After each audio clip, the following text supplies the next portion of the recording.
Hello friends, मैं जावेद एके info के official YouTube channel में आपका पहली बार मैं स्वागत करता हूं।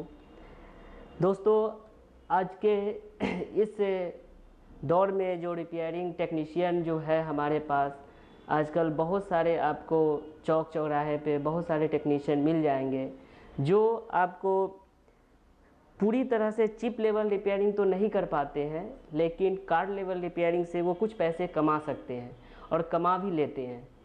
लेकिन वो टेक्नीशियन, अच्छा टेक्नीशियन और बेहतर टेक्नीशियन वही हो सकता है जो चिप लेवल और कुछ एस्केमेटिक डायग्राम का कुछ नॉलेज उसके पास हो, तभी जाकर वो अच्छे टेक्नीशियन बन सकता है।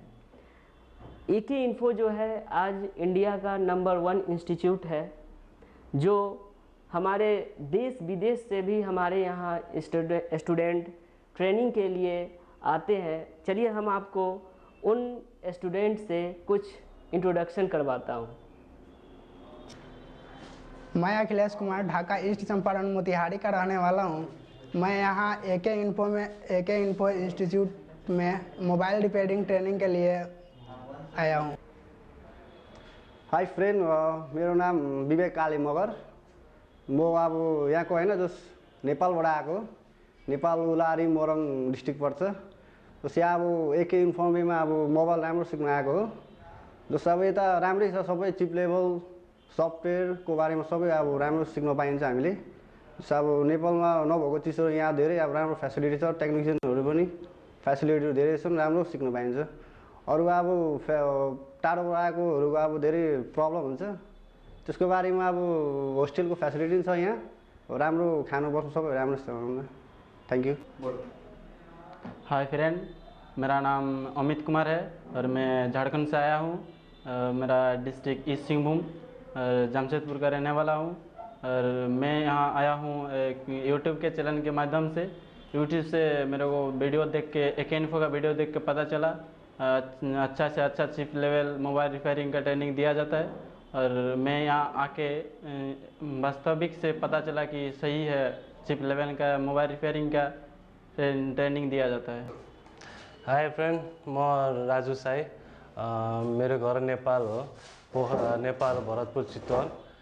म यहाँ युट्युबबाट यो एके इन्फोको बारेमा थाहा पाएर म यहाँ आएको। जस्तै यो मोबाइल रिपेयरिङको बारेमा राम्रो ट्रेनिङ दिने रहेछ अनि प्लस यसमा होस्टेलको सुविधा पनि भएको हुनाले चाहिँ यहाँ चाहिँ आउनलाई चाहिँ सजिलो पनि नेपालबाट। त्यो कारणले चाहिँ यो ठाउँमा आएर म सिक्दैछु। जस एकदम राम्रो ट्रेनिङ दिनुहुन्छ सरहरूले। बस। तो दोस्तों, ये हमारे दूर दूर से आए हुए देश विदेश से जो स्टूडेंट है, इससे आप लोगों ने इंट्रोडक्शन लिया। वैसे हमारे पास बहुत सारे, हमारी संस्था से बहुत सारे स्टूडेंट जो जिस तरह से ये देश विदेश से हैं, वैसे अरुणाचल से, आपका महाराष्ट्र से, छत्तीसगढ़ से और भी अदर स्टेट से बहुत सारे स्टूडेंट यहाँ से ट्रेनिंग ले चुके हैं और ले भी रहे हैं। जो हमारे यहाँ mobile repairing, laptop repairing, LED TV, ये सभी कोर्स जो है वो चिप लेवल से कराया जाता है।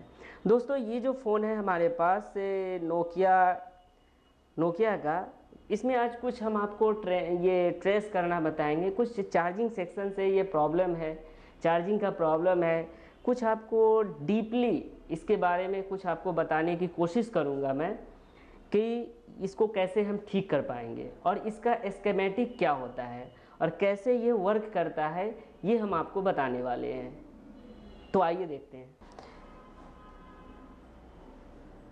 दोस्तों, ये हमारे पास नोकिया का 225 मॉडल है। इसमें क्या है, एक स्टूडेंट ने बोला है क्या कि इसमें चार्जिंग का इशू है, ये चार्ज नहीं हो रहा है। तो देखते हैं इसमें कि ये चार्ज हो रहा है या नहीं हो रहा है।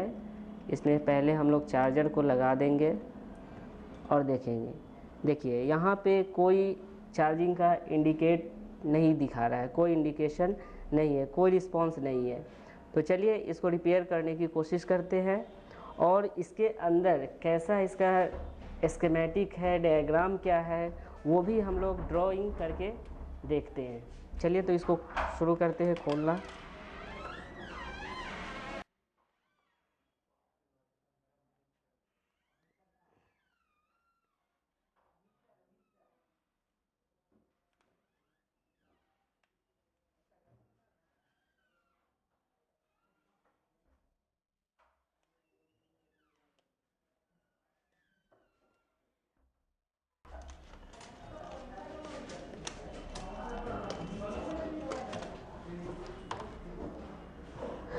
देखिए इसमें क्या है कि इसका जो चार्जिंग सेक्शन है वो हमारा ये है, और इसके लिए क्या है कि यहाँ पे जो है एक रेगुलेटर के लिए एक ट्रांजिस्टर का यूज़ किया गया है, और इस ट्रांजिस्टर को इनेबल करने के लिए यहाँ पे एक मॉसफेट ट्रांजिस्टर का यूज़ किया गया है। चलिए देखते हैं क्या कि इसका एस्केमेटिक किस प्रकार से है और इसका वायरिंग किस तरह से किया गया है, सर्किट किस तरह से तैयार किया गया है, वो देखते हैं।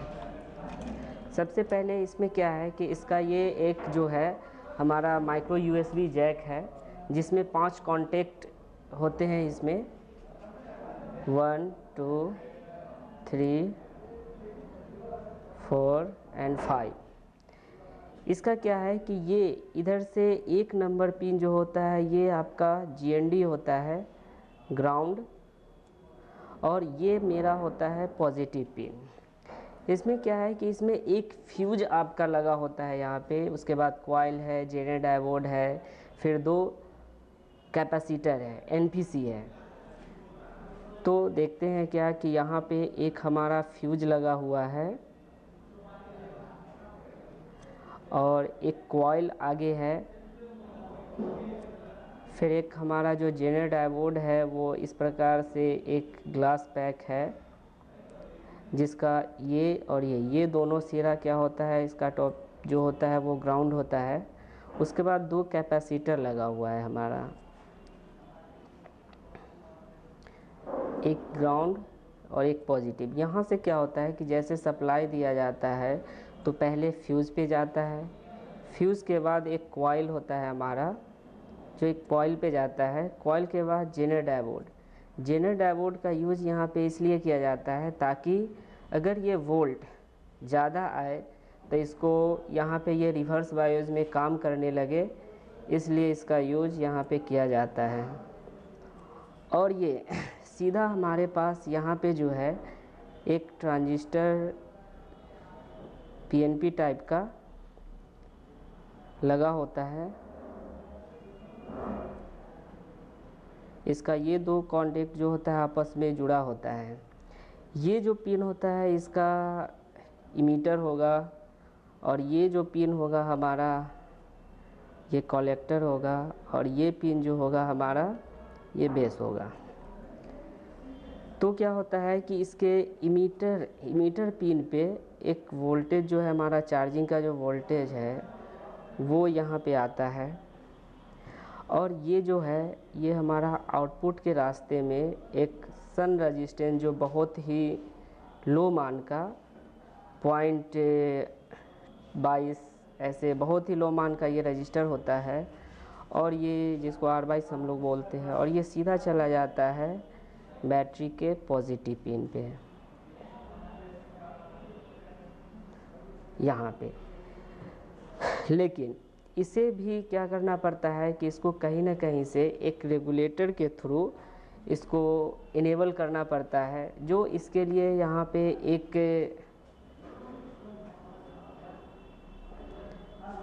ट्रांजिस्टर का यूज किया गया है, सॉरी मॉसफेट का यूज किया गया है, मॉसफेट ट्रांजिस्टर का, जिसका एक ये गेट हो जाएगा, ये सोर्स और ये हमारा ड्रेन। इसमें वायरिंग जो होता है इसके गेट पिन पे एक रजिस्टर होता है जो आपका लगभग 7.5 किलो ओम का रजिस्टर होता है। यहाँ पे 7.5 किलो ओम का ये रजिस्टर होता है, जो यहाँ पे जो वोल्टेज जो पहुँचता है 5 वोल्ट यहाँ पहुँचा, 5 वोल्ट यहाँ, और इसको यहाँ पे जो मिलेगा लगभग 2.8 वोल्ट मिलेगा। और उसके बाद क्या होता है कि ये जो चार्जिंग की जो प्रोसेस होती है वो होती है CPU के अंदर में। CPU के अंडर में ही CPU को क्या किया जाता है कि एक यहाँ पे हम लोग CPU बनाते हैं, CPU को क्या किया जाता है कि एक वोल्टेज दिया जाता है जिसको हम एक इनेबल करने के लिए चार्जिंग इनेबल वोल्टेज जिसको बोलते हैं वो यहीं से दिया जाता है। ये वोल्टेज जो होगा एक रजिस्टर के द्वारा जो लगभग 100 किलो ओम का रजिस्टर यहाँ पे यूज किया जाएगा, और एक और रजिस्टर होगा जो इसका ग्राउंड होता है ये आपका 33 किलो लगभग 30 किलो ओम का होगा ये, और ये रजिस्टर जो होगा 100 किलो ओम का होगा, ये रजिस्टर है। और इससे क्या होता है ना कि ये जो वोल्टेज, ये जो इनेबल सिग्नल, चार्जिंग इनेबल यानी डिटेक्शन सप्लाई जो होता है वो सीपीयू को दिया जाता है। तो सीपीयू यहाँ पे हमारा 5 वोल्ट आया, तो जैसे ही इस रजिस्टर से वापस ये इस रजिस्टर के पास सीपीयू के पास जो जाएगा, ये वोल्टेज 0.50 वोल्ट से लेकर आपको 2.8 वोल्ट तक यहाँ पे ये इसे दिया जाता है। उसके बाद क्या होता है ना कि जब इसको इनेबल सप्लाई मिल जाता है तो क्या होता है, ये चार्जिंग, ये जो सीपीयू जो होता है, सीपीयू अब इस मॉसफेट के सोर्स पिन को, ठीक है, मॉसफेट के सोर्स पिन को यहाँ से 1.8 वोल्ट के रूप में इसको एक्टिव होने के लिए ये सिग्नल दिया जाता है। अब ये सोर्स पिन को पहले से ही मिल जाए, जैसे ही हम लोग क्या करते हैं कि यहाँ से एक्टिव सिग्नल देते हैं, जैसे ही चार्जर लगाते हैं तो ये सिग्नल यहाँ पे मिलता है, ये वोल्टेज मिलता है, तब जाकर क्या होता है ना कि इसका सोर्स और ड्रेन मिलकर एक दूसरे से मिलकर क्या होता है कि ये आउट करता है। तो इसके रास्ते में भी क्या होता है ना कि इसका ड्रेन पिन से जो आउट करेगा एक रेजिस्टेंस होगा जो 0 ओम का रेजिस्टेंस होता है, वो वोल्टेज जो होगा वो सिग्नल दिया जाएगा किसे, इसके बेस पिन को। बेस पिन को जैसे ही यहाँ पे ये वोल्टेज मिलेगा, एक सिग्नल मिलेगा, वोल्टेज मिलेगा, तो ये क्या करेगा, इमीटर और कलेक्टर एक दूसरे से मिलकर ये वोल्ट को रेगुलेट करके यानी स्विचिंग की प्रोसेस पूरा करके ये वोल्टेज आउट कर देता है किसे, बैटरी कनेक्टर के पॉजिटिव पिन को। और बैटरी कनेक्टर का निगेटिव सप्लाई जो होता है वो ग्राउंड से दिया जाता है। तो दोस्तों ये जो है हमारा ये एक चार्जिंग सेक्शन का ये स्कीमेटिक यानी इसका एक डायग्राम है। लेकिन अब इसको क्या किया जाता है कि यहाँ पे इसका एक फीडबैक, क्योंकि इसका सीपीयू से इसको जोड़ा जाता है क्या, फीडबैक के लिए कि ये जो रेगुलेटर है, ये ट्रांजिस्टर यानी पीएनपी टाइप का जो हमारा ट्रांजिस्टर है वो सही से वर्क रेगुलेट कर रहा है या नहीं कर रहा है, उसको एक फीडबैक के रूप में यहाँ पे सिग्नल दिया जाता है। तो इस तरीके से क्या होता है कि हमारा वायरिंग होता है इसके अंदर, इस सर्किट के अंदर। तो हम लोग क्या करेंगे कि पहले ये देखते हैं इसमें प्रॉब्लम क्या था, चार्जिंग का प्रॉब्लम था, चार्ज नहीं हो रहा था। तो देखते क्या है कि इसमें पहले कूल टेस्टिंग करके देख लेंगे, उसके बाद करेंगे क्या कि हॉट टेस्टिंग करेंगे। तो पहले कूल टेस्टिंग के लिए हमें क्या करना पड़ेगा कि मल्टीमीटर को पहले हम लोग बजर रेंज पे रख देंगे। तो चलिए दोस्तों, इसको आज कूल टेस्टिंग हम लोग इस बोर्ड को करते हैं। ये मेरा पहले इस पिन का जो है पॉजिटिव और नेगेटिव पिन को फाइंड आउट करेंगे। इसका पॉजिटिव निगेटिव जो है इस साइड में है जो बीप साउंड आ रहा है, और जो इसके इस ठीक अपोजिट वो 3 पिन छोड़कर जिस पे आपका जो वैल्यू नहीं आ रहा है, देखिए यहाँ पे वैल्यू आना चाहिए, ये वैल्यू 500 से प्लस यहाँ पे वैल्यू आना चाहिए, जो वैल्यू यहाँ पे क्या है, नहीं है। तो चलिए हम देखते हैं क्या कि कहीं इसका कोई ट्रैक ब्रेक तो नहीं है। ब्रेक अगर होगा तो हम उसको कोशिश करेंगे उसको ठीक करने के लिए। तो चलिए सबसे पहले हम लोग क्या करते हैं कि इसके पॉजिटिव पॉइंट पे हम लोग मल्टीमीटर की वायर को रखते हैं।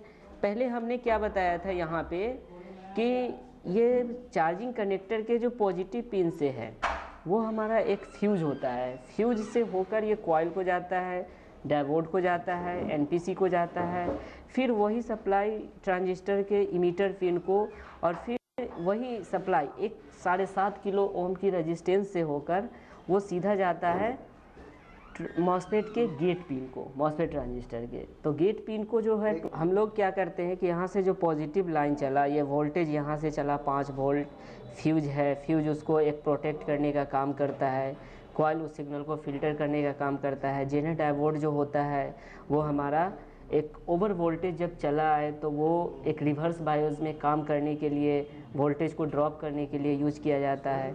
कैपेसिटर जो है एनपीसी वो भी हमारा सिग्नल को जो है सप्लाई को जो है वो फिल्टर करने का काम करता है, और वो सभी फिल्टर और प्रोटेक्ट होकर ये वोल्टेज जो होता है हमारा चला आता है किसके, ट्रांजिस्टर के इमीटर पिन को। इमीटर पिन को आने के बाद क्या होता है कि इसको भी चाहिए कहीं ना कहीं से एक इनेबल सिग्नल जो एक मॉसफेट के द्वारा, तो यहाँ से 5 वोल्ट जो है एक 7.5 किलो ओम का रजिस्टेंसर होकर ये चला जाएगा गेट पिन को, और ये फिर क्या करता है कि ये पहले से है इसको सीपीयू के द्वारा वो सिग्नल मिलता रहता है 1.8 वोल्ट, जो ये जैसे ही हम चार्जर को लगाते हैं तो ये सोर्स और गेट एक दूसरे से मिलकर ये वोल्ट को क्या कर देता है, आगे पहुंचाता है, और पहुंचाने के बाद एक लोड रजिस्टर यानी 0 ओम का रजिस्टर से होकर इसके बेस पिन को मिलता है, और इसके बेस पिन को जैसे ही ये वो वोल्टेज मिलेगा, ये क्या होगा कि इमीटर और कलेक्टर पिन आपस में मिलकर वोल्ट को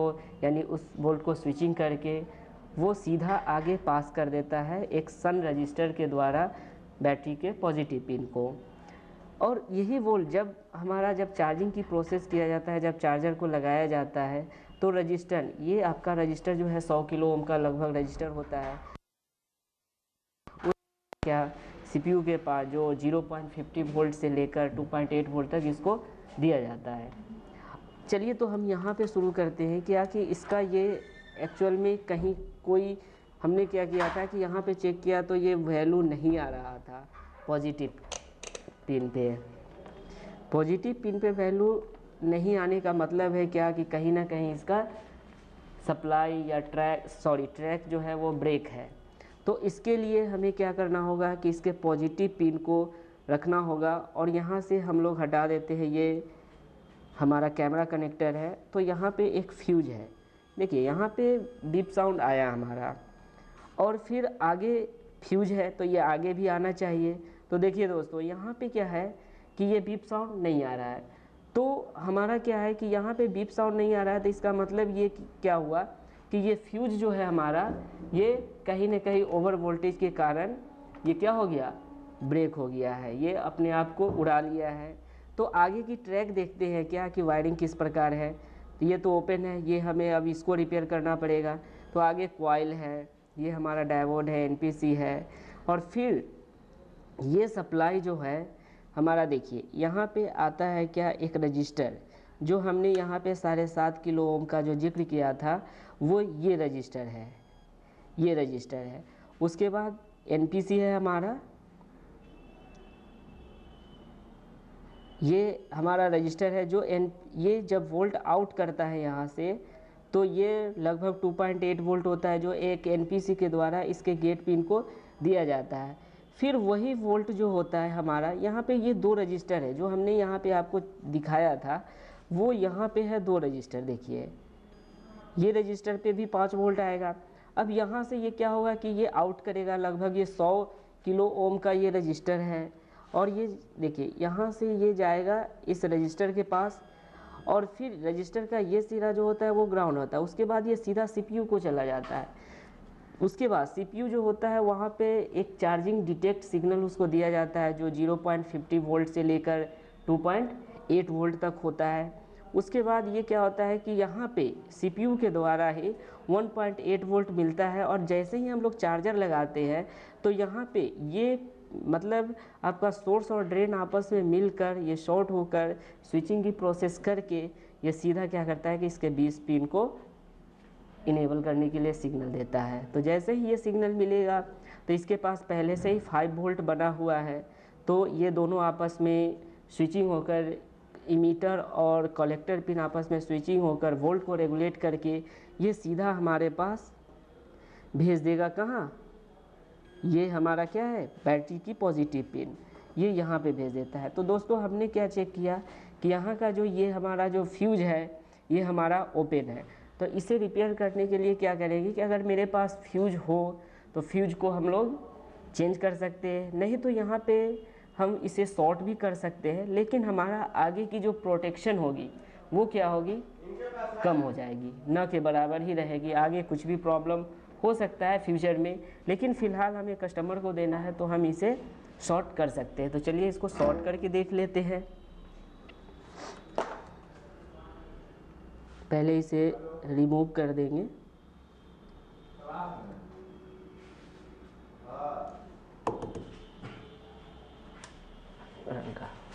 और इसे क्या करना है कि हमें इन दोनों पॉइंट को शॉर्ट कर देना है।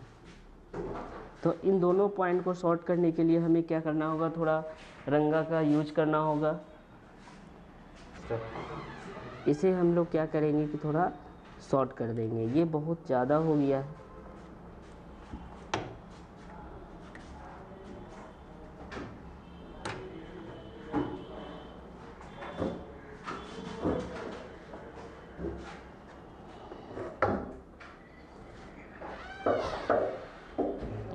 देखिए ये शॉर्ट हो गया। उसके बाद चेक करते हैं कि ये हमारा आगे का जो है वो लाइन क्लियर हुआ या नहीं। देखिए यहाँ पे ये आगे हमारा जो है सप्लाई बनना शुरू हो गया। तो चलिए हम हॉट टेस्टिंग भी करके देख लेते हैं कि आगे ये वोल्टेज बना रहा है या नहीं बना रहा है। चार्जर को इंसर्ट कर देंगे, इसको वोल्ट रेंज पे सेट करेंगे 20 वोल्ट पे, और चेक करते हैं कि हमारा वीवैट पे वोल्टेज पहुंचा या नहीं पहुंचा। डायरेक्ट हम लोग यहाँ पे चेक कर लेते हैं। तो यहाँ पे देखिए चार्जिंग वोल्टेज जो है यहाँ पे बन रहा है। हमने क्या किया था कि ये वोल्टेज के लिए भी आपको बताया था कि ये CPU को 0.50 वोल्ट से लेकर 2.8 वोल्ट और इस गेट पिन को जो होता है वो 2.8 वोल्ट दिया जाता है। तो चलिए हम वो वोल्ट भी आपको चेक करके दिखा देते हैं। देखिए यहाँ पे जो है वोल्टेज आपको बनना चाहिए, देखिए 2.8 बन रहा है वहाँ पे, और इस पिन पे 1.8 बनना चाहिए। तो देखिए यहाँ पे 1.8 लगभग 2.8 ही बन रहा है। तो देखिए उसके बाद क्या होता है कि ये वोल्ट 5 वोल्ट जो यहाँ पे रजिस्टर है, जो 100 किलो ओम से जो CPU को इनेबल करने के लिए चार्जिंग डिटेक्शन सप्लाई जो देता है, वो CPU से होकर CPU को देखिए यहाँ पे 5 वोल्ट मिल रहा है रजिस्टेंस को, और फिर यहाँ पे रजिस्टेंस के दूसरे कॉर्नर पे 0.50 वोल्ट देखिए एक सिग्नल के रूप में वहाँ पे CPU को दिया जाएगा। तो ये प्रोसेस जैसे ही वहाँ जाएगा, यहाँ पे ऑलरेडी पहले से ही यहाँ वोल्टेज मतलब जो 1.8 से लेकर 2.8 वोल्ट तक जो यहाँ पे वोल्टेज बनाया जा रहा है, उसके बाद ये दोनों जो है आपस में गेट सोर्स और ड्रेन आपस में ये स्विचिंग की प्रोसेस करके इसको इनेबल करेगा, और ये इमीटर और कलेक्टर आपस में स्विचिंग करके ये चार्जिंग के लिए वोल्टेज आउट कर देगा। तो इस तरीके से हमारा क्या होगा कि ये चार्जिंग की जो है होगा प्रोसेस भी शुरू हो जाना चाहिए और ये चार्ज भी लेने लगेगा। तो चलिए देखते हैं कि ये चार्जिंग का प्रॉब्लम जो है वो हमारा सॉल्व हुआ या नहीं। देखिए ये जो है हमारा अब चार्जिंग लेने लगा।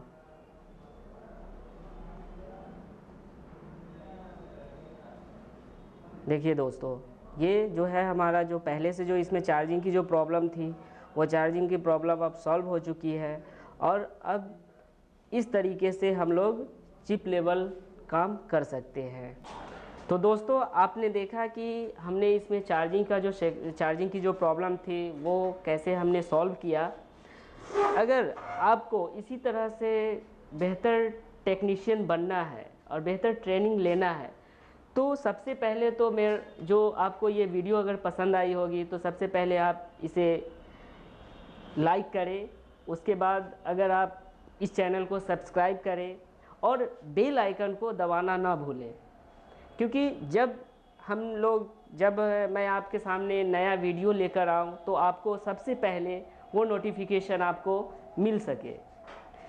अगर आपको ट्रेनिंग से रिलेटेड अगर आप एडमिशन लेना चाहते हैं, क्योंकि मेरा जो बैच है वो स्टार्ट होने वाला है, और एडमिशन लेना चाहते हैं तो आप मेरे जो एडमिशन डिपार्टमेंट का जो नंबर नीचे फ्लैश हो रहा है उससे आप कांटेक्ट करके आप ट्रेनिंग ले सकते हैं। एडमिशन से रिलेटेड आप उसमें पूछताछ कर सकते हैं। Thank you for watching.